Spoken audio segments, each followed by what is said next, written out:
Bueno, un tema central es la salud del Papa Francisco, que no pasó inadvertido en su papado, básicamente. Estamos hablando en pasado porque su situación de salud es realmente grave y porque ha sido protagonista. Es decir, hay mucha gente que se olvida de que antes del Papa Francisco estuvo Joseph Ratzinger, que tuvo un papado más bien fuerte desde el punto de vista dogmático, una de las personas, uno de los intelectuales más pesados del siglo XX en todo el mundo, pero bueno, con otras características, que se vio superado por las circunstancias, escándalos, tal vez la sangría que se estaba produciendo dentro de la iglesia, con mucho titular en los medios y con mucha interna también en la curia romana.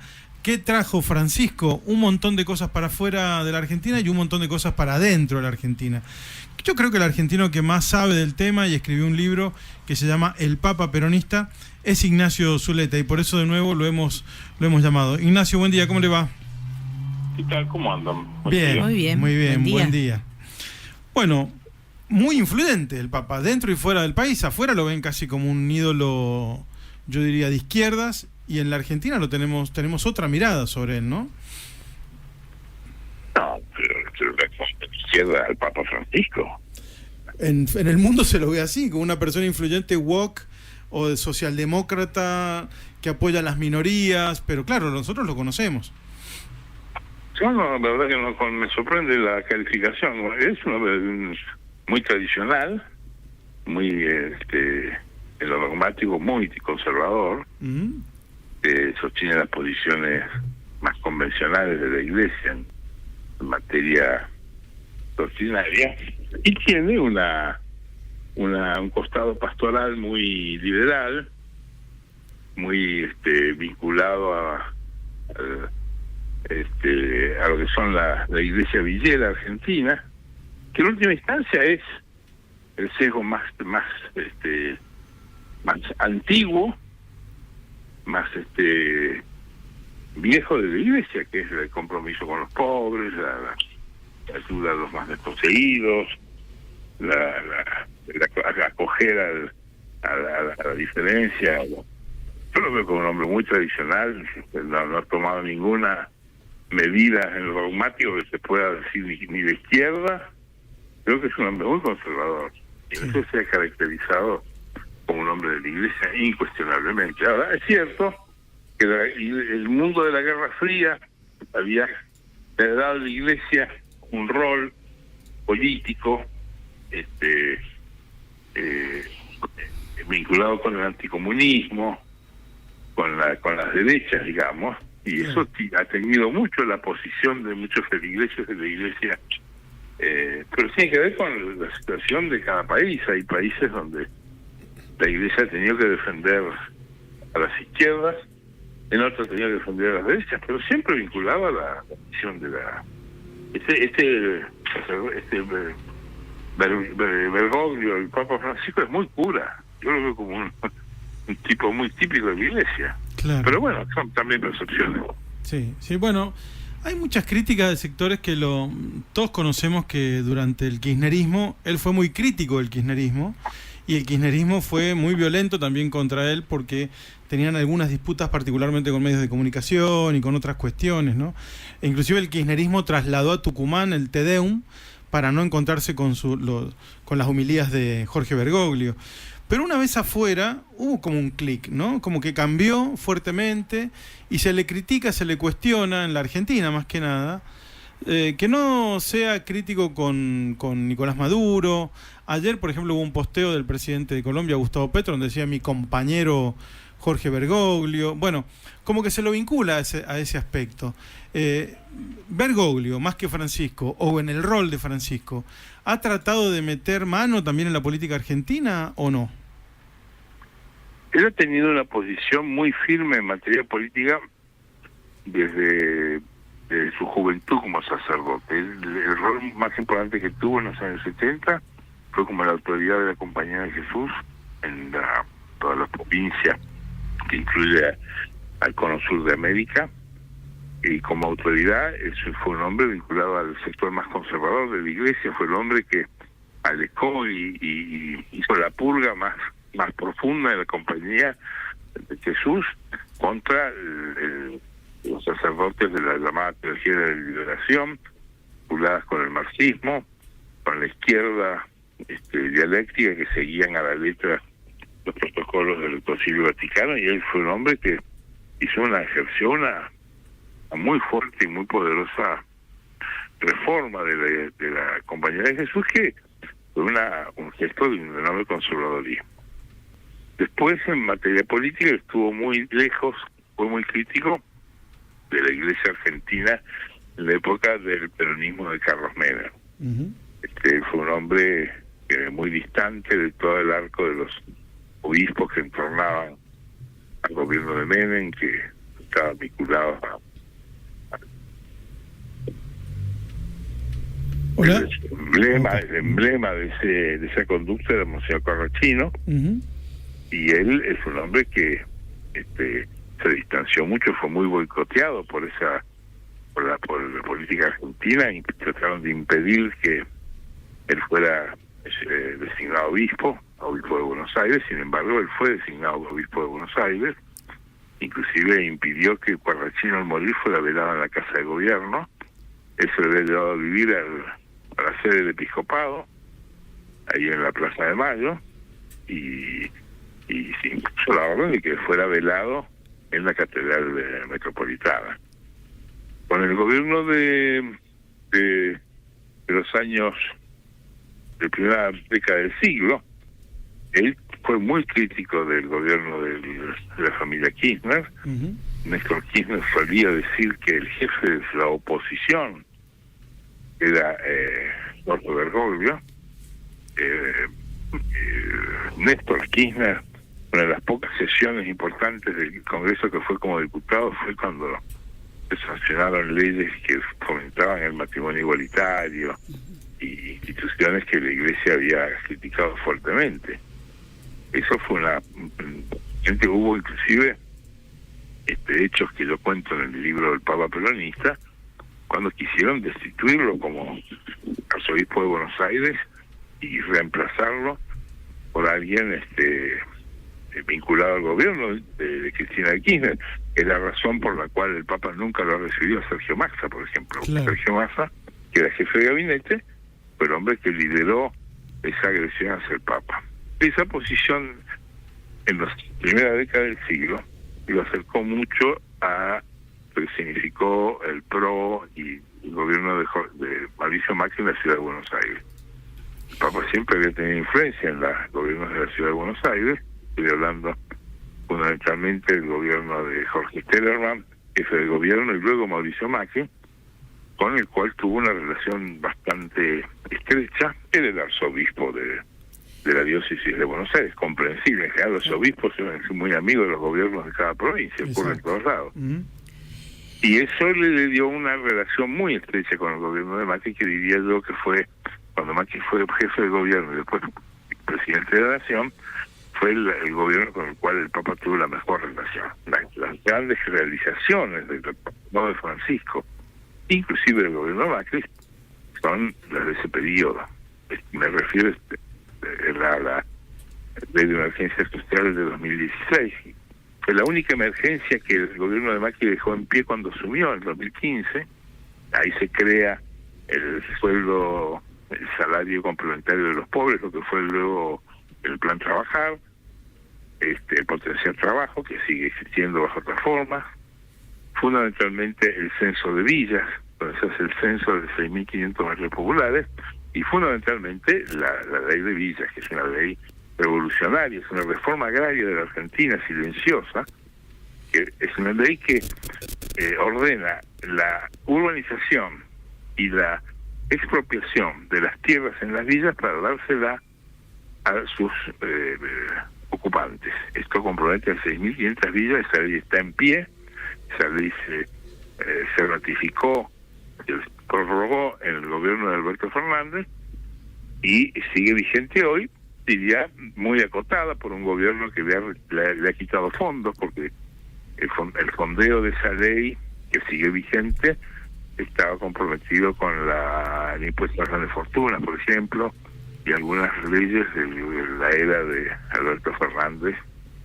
Esa ley fue una ley fundamental en la Argentina, fue votada por el Congreso de la Nación casi por unanimidad de las dos cámaras, proyecto que firmaron los tres jefes del bloque de la coalición Juntos por el Cambio, Mario Negri, Nicolás Mazzotti y Elisa Carrió, y el voto fue en la ley elaborada Juan Grabois y otros muy cercanos al Papa, y es una ley realmente que está en pie y que cuando recupere el fondeo va a ser una ley que tiene una profundidad.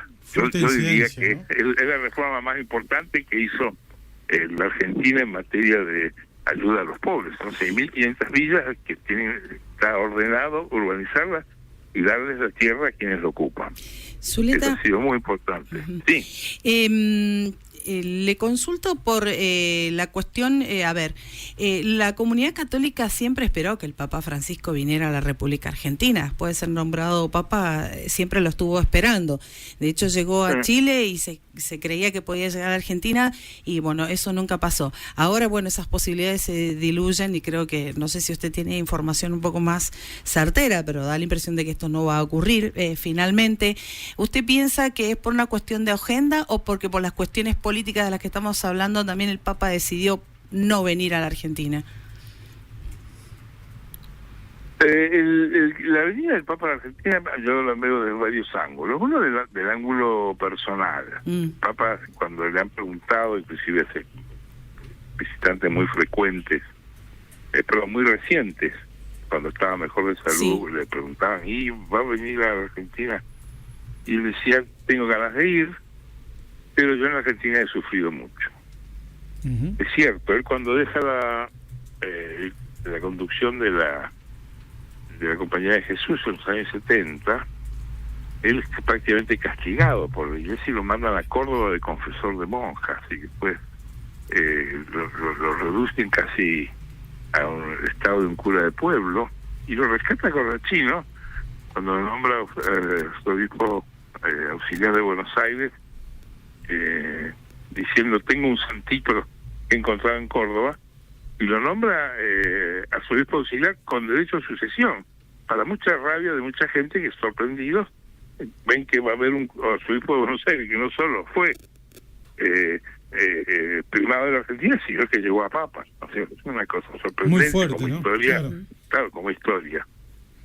Y él ha sido muy criticado. Él, por ejemplo, él nunca tuvo mayoría en la conferencia episcopal. Él fue un hombre que fue criticado dentro de la misma iglesia por el ala más conservadora de la iglesia. Bueno, entonces usted ha tenido al Tausi o a Aguirre en La Plata. Claro, sí. Curas muy conservadores que estaban... El Papa, por ejemplo, cuando el matrimonio igualitario, él fue uno de los patrocinantes de la Unión Civil de la Ciudad de Buenos Aires, las primeras leyes de matrimonio civil que no se pudieron casar personas del mismo sexo, o tener una relación que se llama unión civil en la Ciudad de Buenos Aires, fue bajo una fórmula que él conversó con los gobiernos de con Zaffarón y con Ibarra, y luego con Macri. El primer matrimonio igualitario que hubo en la Argentina fue bajo el arzobispado de Bergoglio por decisión de Macri, que él no apela un fallo judicial que prohibía un matrimonio igualitario. Eso ocurrió en la Ciudad de Buenos Aires con Bergoglio. Y Bergoglio siempre decía que había que buscar una solución. Cuando él dice de Papa, ¿qué tengo yo que decirle a una persona gay que viene a confesarse? ¿Qué derecho tengo yo de meterme con su vida personal? Eso es extraordinario. Eso no es de derecha. Eso es pastoral de la iglesia, claro. Comprensión de la diferencia, comprensión de las personas. Sí. Y él dice que él sufrió mucho en la Argentina. Una razón que yo veo es que no había ninguna necesidad que viniera a la Argentina. ¿Ah, no? La iglesia en la Argentina no tiene ninguno de los problemas que tiene la iglesia en el mundo. La iglesia en la Argentina no tiene las denuncias sobre abuso de curas sobre menores o todos los temas de los curas mano larga que ha habido en todo el mundo, que han sido objeto de investigaciones muy profundas en todo el mundo. Bueno, acá tuvimos el caso Próbolo. El caso Próbolo y nunca se expresó. No se expresó, mandó una comisión del Vaticano. Bueno, pero estoy hablando, no digo que en la Argentina no haya habido casos. Claro. Lo que yo digo es que en la Argentina no hay la cantidad de casos ni el volumen de casos que ha habido en Estados Unidos, en Irlanda, claro, en Alemania, que son decenas de miles de casos comprobados en la justicia, en donde la Iglesia ha tenido que vender propiedades por sumas millonarias en dólares para pagar las indemnizaciones en sí, Chicago, en Los Ángeles. Es una cosa, una atrocidad histórica que la Iglesia no sé cómo va a hacer para sacarlo encima. Y en la Argentina ya ha habido investigaciones, ha habido muchos casos, y casos muy importantes, el cura Grassi, sí, acaba de renunciar el obispo de San Rafael, Carlos María Domínguez, por acusaciones de abuso sexual también. Exactamente, no digo no que no para, digamos, claro. Pero no digo que no haya casos, pero no hay en el volumen ni en la dimensión en Chile, lo que pasó en Chile. Chile es tremendo también. Tuvieron que renunciar todos los obispos de Chile, renunciaron, no quedó uno en pie, los echó a todos. En Argentina, él conoce la Iglesia argentina, debe saber de los casos que ha habido, como sabe cualquier autoridad eclesiástica, o como lo conoce el público, que ha seguido las investigaciones que ha habido, hay libros escritos, hay películas. Pero si uno mira la medida, la dimensión de esa atrocidad espantosa de la vida de la Iglesia, la Argentina no está en el mapa rojo, digamos, está en el mapa de algunos casos muy graves, muy abominables, que la Iglesia muchas veces ha protegido. No sé si él, yo la verdad que no soy un investigador de ese tema, pero no es un problema de él. En la Argentina no hay persecución de católicos, no hay mártires, como en Medio Oriente, donde degüellan gente por ser cristianos, son mártires. Sí. Y por defecto por defecto de jesuitas, también el Papa tiene en su haberse expandido hacia Asia, ¿no? El Asia Pacífico era una promesa que él había hecho, como todo jesuita. Todos los santos jesuitas son mártires en esa zona, ¿no? Y se expandió muchísimo. Y hay mártires actuales de la Iglesia. Hay obispos desaparecidos, hay iglesias clandestinas, hay persecución en África. El mundo, la Iglesia, hay gente que le es muy necesaria la Iglesia, porque tiene que ver con la vida y con la persecución, con la desigualdad. En Argentina no.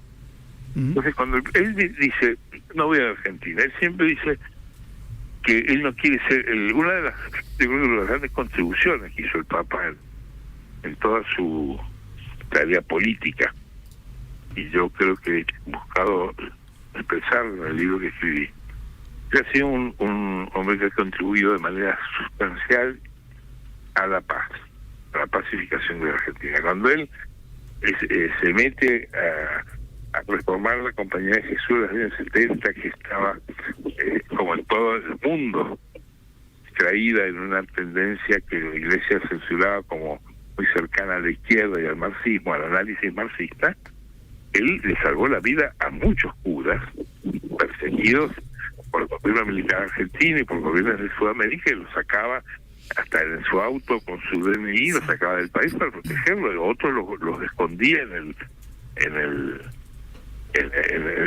las parroquias y los cuidaba, y eso es un hombre que ha sido un hombre de una tarea. Hay varios libros escritos sobre los curas y la gente que él salvó. Represión clandestina en los años 70. Y películas y series también al respecto.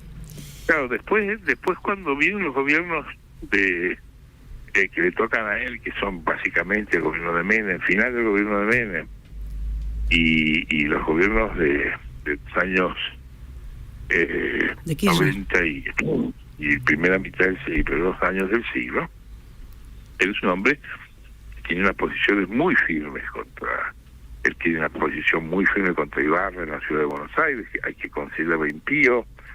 Con Néstor Kirchner también hay que considerarlo impío. Pero siempre se cuidó.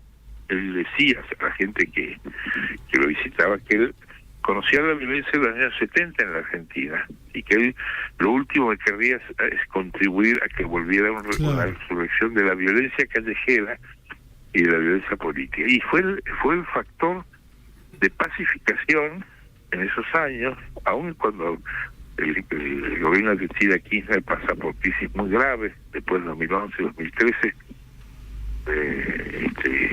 estuvo estuvo al borde de, bueno, perdió las elecciones en 2013 y 2015 perdió el gobierno. Él decía hay que cuidar a la Cristina, pero no decía que hay que cuidar a la Cristina porque le gustara. Es porque él decía que no podía haber violencia institucional y ordenaba a las fuerzas que él controla y que controlaba hasta el día de hoy, que son las organizaciones sociales vinculadas a él, lo que se llama en las organizaciones cayetanas, las que están vinculadas a todas las devociones de San Cayetano, que son las que conduce Grabois, por ejemplo. Las que buscan laburo, básicamente. Pero que no hagan violencia callejera. Claro. Durante todo el gobierno de Macri, el factor más importante de pacificación interna de la Argentina fue la orden de Bergoglio de que las organizaciones sociales no hicieran violencia en las calles. Y de hecho no la hubo. Fue una pacificación que la gente se ha olvidado. La pacificación, obviamente, que la Iglesia cobró con la ley de villas, cobró con el sueldo salario complementario de los pobres de la ley de emergencia económica, que se prorrogó durante todo el gobierno de Macri y luego siguió con los otros gobiernos. A él no le gustó. Bueno, logró con Macri voltear la ley de despenalización del aborto. Claro. Y la verdad que la caída en el Senado del proyecto de la primera versión de la despenalización lo logró Macri, que mandó a votar en contra, y la logró Bergoglio. No le gustó que Alberto Fernández reflotase, apenas asumiera su gestión en 2019 el proyecto y que saliera. Eso lo distanció mucho del peronismo de los Kirchner y de Massa y de Alberto Fernández. Eso fue muy hostil. A él le pareció para el tema del aborto es un tema humanitario, no dogmático. Eso ha habido una comprensión muy grande del Papa. Sí. El Papa, cuando era arzobispo de Buenos Aires, habilitaba en los colegios católicos predicación y asistencia a las adolescentes embarazadas. Sí. Y las protegía y las cuidaba, y él decía que el problema del aborto era un problema humanitario antes que obviamente doctrinal. Jamás ha avalado el aborto, pero dice no se puede abandonar. Un problema más práctico que dogmático, me parece. Claro, acuérdense que las primeras medidas que él toma cuando es Papa, el año de la misericordia, establece el levantamiento de la excomunión a todas las mujeres que hubieran abortado, que es una cosa histórica, como comprensión de la condición humana y de la persecución y la discriminación. Es conmovedor. Sí. Y eso lo hizo él. Y él viene él genera efectivamente una dialéctica política enojosa. Él no quiso venir cuando estaba Cristina Kirchner de presidenta, no quiso venir cuando Macri estaba de presidenta, no quiso venir porque sabía que su presencia iba a ser usada por las distintas fuerzas políticas. Quizá el momento mejor para venir fue el de este gobierno, que es un gobierno distante, lejano a la Iglesia, que no es un gobierno que no le importa mucho la Iglesia, y probablemente hubiera tenido una venida más pacífica y sin conflicto. Bueno, hay que tener esperanza de que se cure y capaz que viene, porque es un cura muy porteño, ¿no? Claro. Le gusta el tango, le gusta el dulce de leche, los alfajores, el vino Malbec. O sea, por eso está gordo y enfermo, porque es un hombre goloso. Es un argentino, claro. No se cuidó. Es un argentino goloso. Sí. Así es. Zuleta, muy agradecido, nos quedan muchos costados, pero como vemos, rascando un poquito se puede profundizar, y no es solamente blanco o negro, ¿no? Hay un arcoíris para hablar de Jorge Mario Bergoglio, ¿no? Bueno, yo sostengo la vigencia del libro mío, que fue un libro que salió en 2019. Sí, muy bueno. Tuvo una... Es un libro que se sigue circulando, pero tuvo un problema que fue el 2020 de la pandemia, que impidió una distribución más eficiente del libro, pero es un libro que está en las librerías y se sigue imprimiendo, y creo que es una versión del Papa político y de las relaciones de la Iglesia Argentina con el peronismo y de él con el peronismo, que ilumina una cosa interesante de este Papa, que para mí y para muchos argentinos es el hombre más importante de la historia argentina, el nivel San Martín, diría yo. Creo que tiene una importancia, ha llevado al argentino al Vaticano, ha llevado al nacionalismo argentino al Vaticano, ha llevado al peronismo al Vaticano.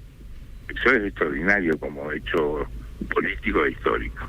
Pero bueno, hay gente que se enoja y hay gente que lo mira con más neutralidad, que es mi caso, y hay otro que le entusiasma mucho. Claro, tal cual.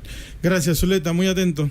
como siempre. Gracias por la llamada y saludo a todos mis compromisanos. Hasta luego. Así es. Adiós. Un abrazo grande. Ignacio Zuleta, siempre es bueno hablar con él y en este caso lo hicimos sobre Jorge Mario Bergoglio, el Papa Francisco.